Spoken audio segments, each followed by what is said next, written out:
So speaking of changes, does anybody remember the Eric Carle book, The Very Hungry Caterpillar? It's like this iconic board book, right? What the caterpillar does exactly what caterpillars do. It eats and eats and eats and eats. And the caterpillars eat until they're called full fed. And then some biological clock says, okay, now you must make a tiny personalized sleeping bag out of your own saliva and stay in it. So in The Very Hungry Caterpillar, it just says the caterpillar crawls inside and waits and voila, a butterfly. But that's because we don't want to terrify the children by telling them exactly what happens in the cocoon and that it'll happen to them too, cover their ears, probably many times. Okay, I'm 17 years old. I'm in a movie theater, winter break, my first year of college. I'm immersed in the movie, and suddenly I know I have to leave college. I have to leave all my plans and do something else. I don't know what, but not this.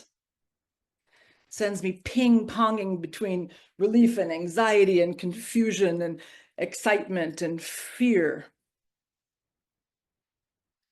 I'm 19 years old, and the relationship I thought would be lifelong is suddenly over. My person dies. The future dissolves. The grief is overwhelming and unfathomable and unbearable. And everything is pain. I'm 20. Just 2 months later, there's another big life-changing loss, and I am now exceeding the limit of my heartbreak. And all I have is anguish and despair and no interest in making a home in this world anymore. And I decide that nothing will ever touch me like that again. And for quite a while, I pretty much despise everything that feels petty or trivial, including anything joyful, anything like singing or dancing. My motto is basically, I'll tell you where you can shove your effing Happy Meal. I'm 23 years old, and the woman sitting across from me says, I think I'm in love with you. Everything recedes and my heart is pounding against my chest, and there's this sense of just being like liquid light, and there's this expansion that almost hurts, and I know I will never be the same. I don't know what it'll look like. But then I get stuck wanting to keep that feeling, and I just can't accept that there might be pain in this transformation too. And I won't accept any part of the process that's not joyful. And I'm going to reject everyone who's celebrating with me. I'm 29 years old, and I'm a textbook example of activist burnout. I stop at home between talking with the guy we'd asked to be our baby donor and a big demonstration downtown. I'm at home puttering around, making food, listening to Oregon Public Broadcasting, this radio talk show. And someone calls in and says, so if this latest ballot initiative to change the state constitution to declare being gay abnormal, wrong, and perverse, if that passes, and then there's a fire in the house of a known queer person, would the fire department have to respond? What? I picked up the radio and I smashed it against the wall. I didn't have a child yet, but a fierce mama bear was born out of that meltdown, that rage, and that grief. And that's a mama bear that has informed every decision I've made after that moment. We're all just caterpillars, right? Munching away, just eating, doing our thing, and then something happens.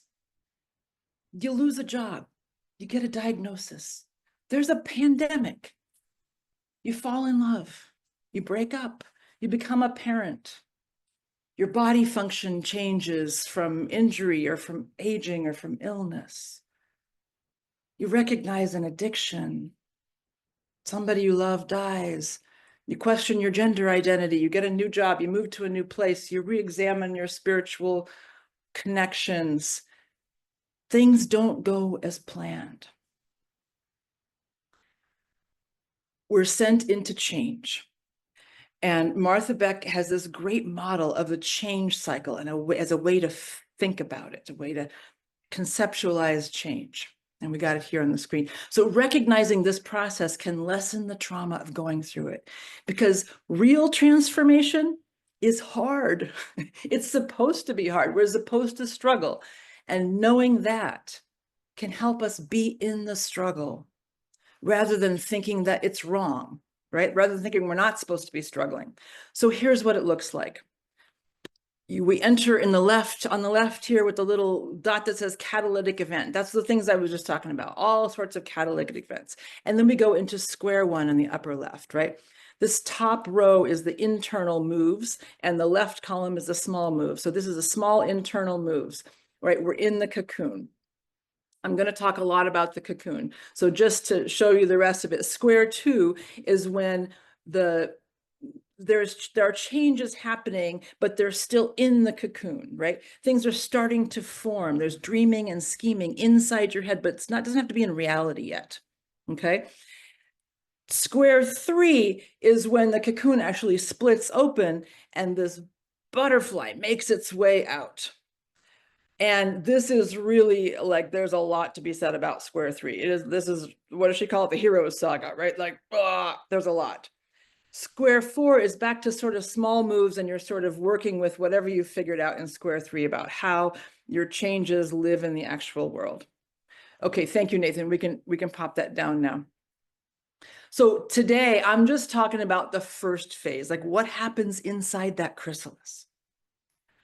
The part we don't tell small children, because the caterpillar isn't like just growing wings. It dissolves completely. It becomes goo.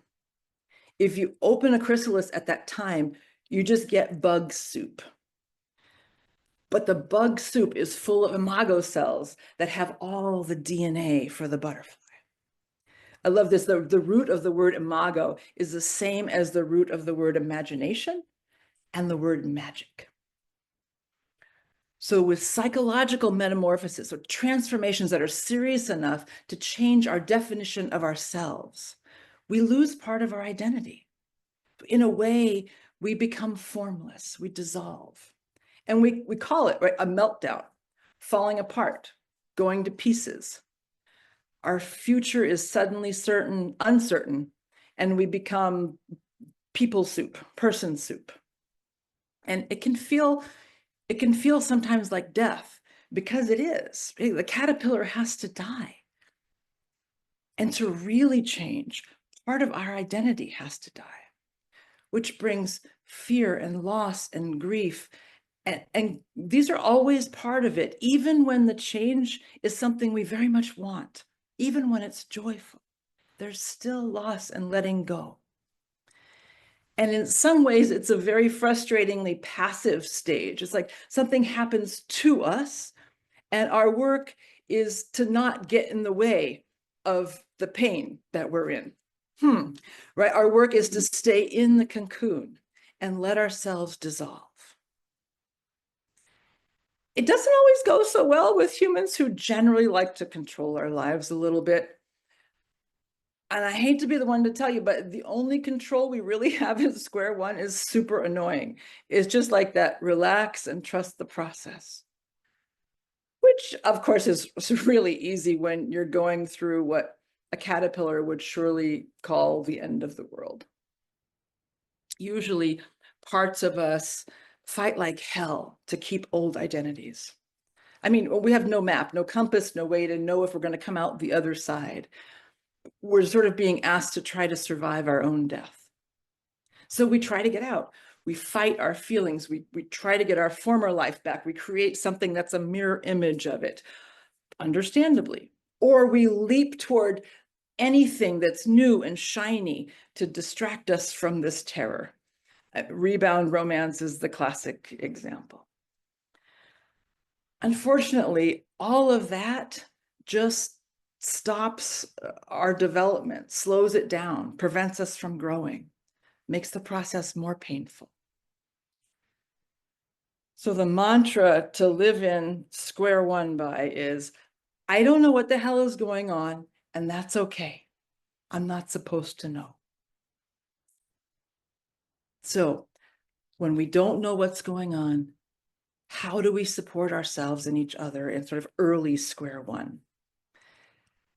I mean, the first and maybe most important thing is that we don't do anything to make square one go faster.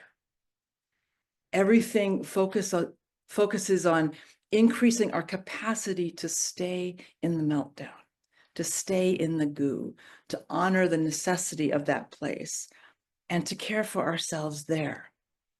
So yes, show up for yourself, show up for each other with no solutions, no answers, no remedies or help or insurance or reassurance or ideas or plans. People in this time do not need to be made to feel better. So we're going to steer, as soon as anybody heads toward hope or fear, we're going to steer gently away from it, because the future is not knowable. And the point here is to let it be not knowable. So if you're showing up with yourself, with somebody else, your job is to be a still, alert, compassionate witness. You are there to give your full attention, to listen deeply with this open, spacious listening that has no agenda, no evaluation. And don't let any voice tell you you need to do anything else. This is the James Pearson poem that they read as the chalice lighting. To be a forest where everything organic belongs. Support the dissolving. Believe in it. Offer permission for the person to say everything, to feel everything. All you really need is your full attention and the phrase, tell me more. Say more.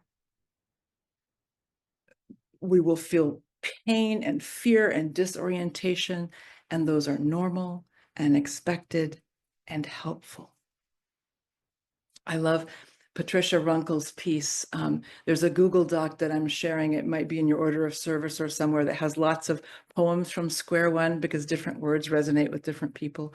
Part of her poem reads, when you meet someone deep in grief, slip off your needs and set them by the door. Enter barefoot. You're here to listen, not to sing. So meet yourself in the same way, right? We're going to listen to what we need and let go of all hope for a fast recovery or a positive outcome. So listening is the one big idea. The other one is to honor the idea of the cocoon by caring for yourself or another person in immediate physical ways. Focusing on now, an hour at a time, 10 minutes at a time. So we're not doing this to escape the chaos. We're doing this to ground ourselves so we can stay in the chaos, but with more regulated nervous systems. So this is about paying profound, courageous attention to the body itself, tending so carefully and beautifully to the body so that it can fully feel all of these challenging emotions. That's the gateway into healing, into change. So you're going to find one small thing that you can do for yourself or someone else in the present moment when somebody's in square one that brings a sense of being cared for and held. Everybody's thing is different. What's yours? A song, a cup of tea, a head rub, humming. Maybe you need softer clothes, a big blanket to curl up in, a candle. Maybe you need to breathe deeply. And if you're a chat boxy kind of person, let's hear your thing, because we'll get ideas from each other. Maybe you can stick a list of your small kind things where you can see it. when we do one kind thing, everything flows from that. So I'm 59 years old. That's a leap. And in part of my life, I am here in square one again. I met someone and I'm in a kind of love that I have not felt since the 80s. And I am deep in the work of dissolving old stories and identities. And it is time, and it is joyful and painful and terrifying and exhilarating and exhausting and invigorating. And the old stories sort of claw and kick and scream and try to get back in, and they do get back in, and I'm like, haha, we're going to dissolve you some more. And I'm just trying to hold myself in the chrysalis and be goo. I have no idea what the heck's going on. I don't know who's emerging out of this or what the future holds. I'm just moving through my own destruction. But I can trust it now. Beloveds, I would never wish you deep loss or heartbreak or devastating failure. I would never wish any of us this moment in American history. And when those are what we have, we got to keep going. This isn't about deserving or not deserving. This is the pain of the world. And if you are all up in it right now, do one kind thing for yourself. Yes? And I'm going to be over here quietly holding a space, kind of whispering that you are going to be more than okay. You are going to arrive in your own life through the birth canal of this devastation. So take good care. However long this night is, we move at dawn. And for all of your beautiful thoughts and sharings, I'm going to invite us into a slow down moment, whatever prayer or meditation or just listening is for you.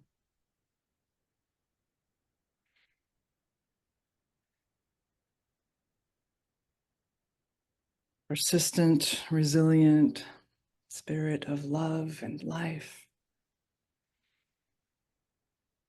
connecting us with our deepest goodness, connecting us with each other. And we're gathered in pain and in gratitude, in longing and in beauty.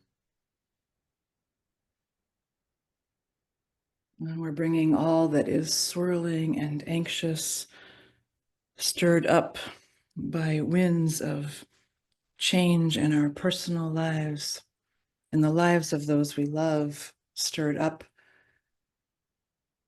by catalytic events,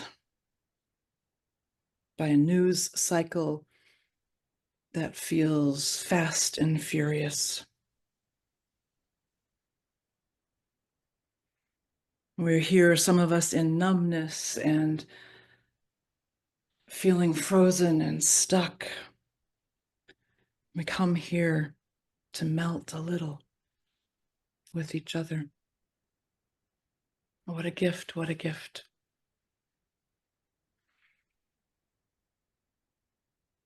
Blessed love, we need this place. We need this time. We need this pause. We need to slow and listen and listen and listen.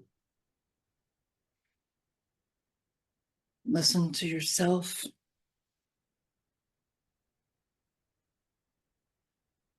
Listen for where is the suffering in you.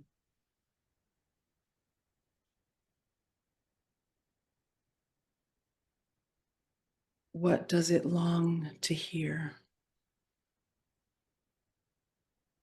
What does your suffering long to be told.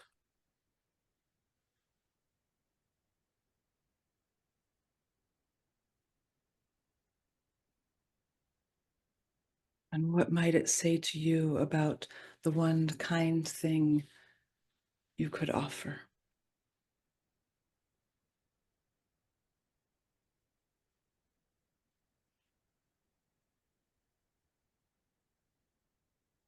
And broadening the lens, can we listen for the silence under all the noise?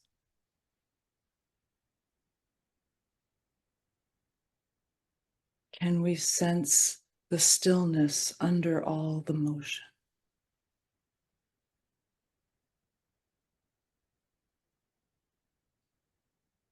Can we feel that silence and that stillness as love,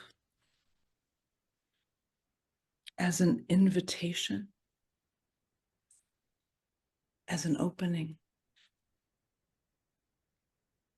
holding all the imperfect humans, living with layers of privilege and oppression, with such capacity for goodness and truth and justice and harm causing and pain causing. And maybe for a moment, maybe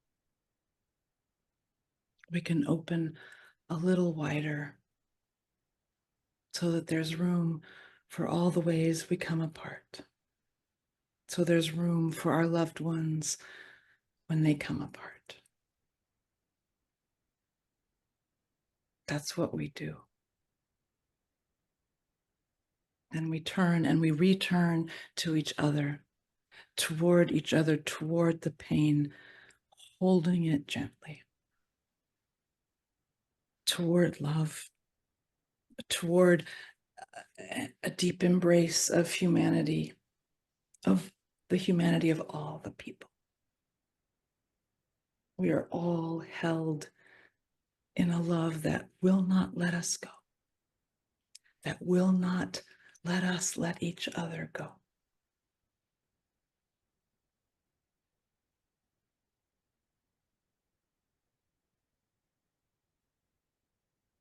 Amen.